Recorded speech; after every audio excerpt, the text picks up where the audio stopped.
जी, परिचय बताइए। मेरा नाम पंडित अजीत कुमार पांडे, मैं प्रदेश अध्यक्ष बीएसएस परशुराम सेना। मऊ जनपद में जो प्रकरण चल रहा है रागिनी मिश्रा को लेकर के, आपसे सांसद जी से बात हुई थी, क्या क्या मैटर और क्या चल रहा है उसमें? देखिए, इस मामले की जितनी निंदा की जाए उतनी कम है। हम कहते हैं कि रागिनी मिश्रा एक कंपोजिट विद्यालय के टीचर हैं, उसको भी मैं मानता हूं, लेकिन जो भाई साहब लोग इस मामले में लगे हुए हैं उनको मैं नसीहत दे दूं कि रागिनी मिश्रा किसी की बहन है और किसी की बेटी है। तो देश के प्रधानमंत्री जी और प्रदेश के मुख्यमंत्री जी हमेशा ये कहते हैं कि जो गांव की बहन बेटियां हैं, चाहे हर किसी जात की बहन बेटियां हैं, उनका सम्मान होना चाहिए। लेकिन मऊ के कुछ लोग हम देख रहे हैं कि खास तौर से ब्राह्मणों को टारगेट करके, ब्राह्मणों को बदनाम करने के लिए, ब्राह्मणों को बेइज्जत करने के लिए ऐसा कृत्य कर रहे हैं। ब्राह्मणों की बात कर रहे हैं? केवल ब्राह्मणों की इसलिए मैं बात कर रहा हूं क्योंकि कुछ दिन पहले आपको मैं बता दूं, एक डॉक्टर ब्राह्मण थे, इन्हीं लोगों के द्वारा अपमान किया गया। यही लोग अपमान करवाए थे उस ब्राह्मण का, और वहां सांसद भी जाकर, यहाँ के जो वर्तमान सांसद है राजू राय जी, वो भी चीज को नहीं समझ पाए, वो भी जाकर अपमान किए। आज जो मामला चल रहा है रागिनी मिश्रा, आप बताइए, जनपद में बहुत विद्यालय हैं, अन्य विद्यालयों पर क्यों नहीं चेकिंग की गई? ये लोग जाकर क्यों नहीं किए? बस टारगेट करके रागिनी मिश्रा को बदनाम करने के लिए, रागिनी मिश्रा को बेइज्जत करने के लिए ये लोग ये कृत्य कर रहे हैं। और मैं आपके चैनल के माध्यम से स्पष्ट कर दूं, अगर ये कृत्य नहीं रुका, आज बीएसएस परशुराम सेना मैदान में आ गई है, और इसलिए आई है बीएसएस परशुराम सेना बहन बेटियों के सम्मान में, और परशुराम सेना मैदान में किसी की बहन हो, किसी की बेटी हो, उसका इज्जत को नीलाम नहीं करना चाहिए और ऐसे बदनाम और ऐसे बेइज्जत नहीं करना चाहिए। तो खास तौर से उन लोगों को मैं चेतावनी दे दूं कि अभी समय है, आपको भ्रष्टाचार उजागर करना है। बहुत चीज पड़ा हुआ भ्रष्टाचार, भ्रष्टाचार ना रुका है ना रुकेगा। तो भ्रष्टाचार मैं बता दूंगा ना, तो ये लोग जा नहीं पाएंगे, वहां पहुंच नहीं पाएंगे, किसी की हिम्मत नहीं है कि उसको चला दे।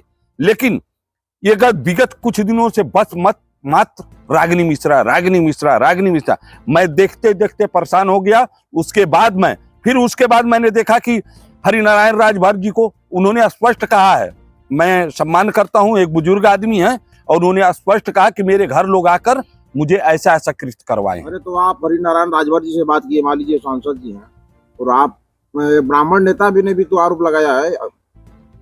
कौन आरोप लगाया है? वही जो मिश्रा जी हैं।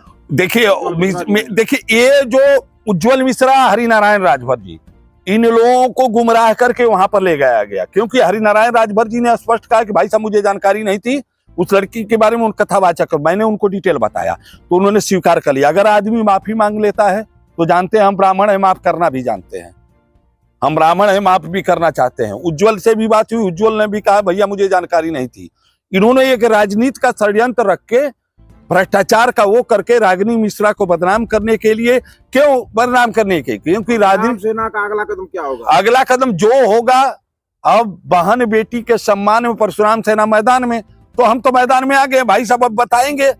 अगर ये नहीं रुका प्रकरण तो हम लोग आंदोलन करेंगे, जहां तक होगा प्रदेश भर के जितने हमारे बीएसएस परशुराम सेना के कार्यकर्ता हैं मऊ में जमेंगे और सबको जवाब देंगे। एक चीज और मैं बता दूं, रागिनी मिश्रा के बारे में आप लोग को बता दूं कि वो कक्षा 8 से कथावाचिका है।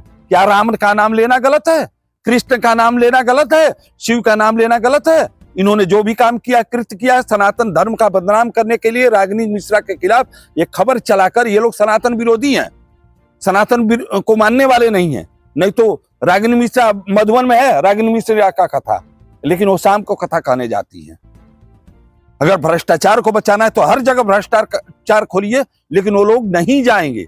खास तौर से ये लोग, खास तौर से ब्राह्मणों को टारगेट करता हूं, और मैं प्रदेश भर के ब्राह्मणों से आह्वान करूंगा, और जनपद के जितने मठाधीश ब्राह्मण हैं उनको भी मैं बता देना चाहता हूं, आप लोग ऐसे मामले में शांत रहेंगे तो आने वाला समय जो है आपका भी सब मिट जाएगा। सबको इसमें तैयार होना पड़ेगा, सबको लड़ाई लेना पड़ेगा। और मैं अपने दम पर, और देखिए परशुराम सेना, बीएसएस परशुराम सेना किसी भी लड़ाई लड़ने के लिए हमेशा तैयार है और तैयार रहेगी। अधिकारियों से बात हुई थी आपसे? देखिए, अभी तक इस प्रकरण में आपसे मैं बता दूं, किसी अधिकारी से मैं बात नहीं किया और बात भी नहीं करूंगा। जो न्यायिक व्यवस्था है उस पर मेरा अधिकार नहीं कि मैं हस्तक्षेप करूं। न्यायिक व्यवस्था, शासन प्रशासन का जो काम है वो करेगा। मैं उन लोगों से आज भी मैं स्पष्ट बोल रहा हूं कि उन लोगों से सख्त आदेश और निर्देश और निवेदन है कि ये बंद करें। किसी भी बहन बेटी का शिक्षा लेदर करना बंद करिए। वो किसी जाति और धर्म की है, बहन बहन है, बेटी बेटी। अगर उनके घर की बहन बेटियों के साथ ऐसा किया जाता, सोशल मीडिया पर चलाया जाता, तो भी नहीं बर्दाश्त करते। तो इसलिए मैं कहूंगा कि ये सब बंद करिए। अगर खुराफात करना है तो बहुत भ्रष्टाचार के केंद्र है, आईटीओ में चले जाइए। क्यों नहीं आईटीओ में जाते हैं? सदर हॉस्पिटल में क्यों नहीं जाते हैं अन्य बिरादरी के डॉक्टर? बस दो ही लोग, एक रागिनी मिश्रा, एक तिवारी जी, उसके अलावा और कोई नहीं मिलता है। ये लोग टारगेट करके ब्राह्मणों के खिलाफ षड्यंत्र रच के काम करते हैं।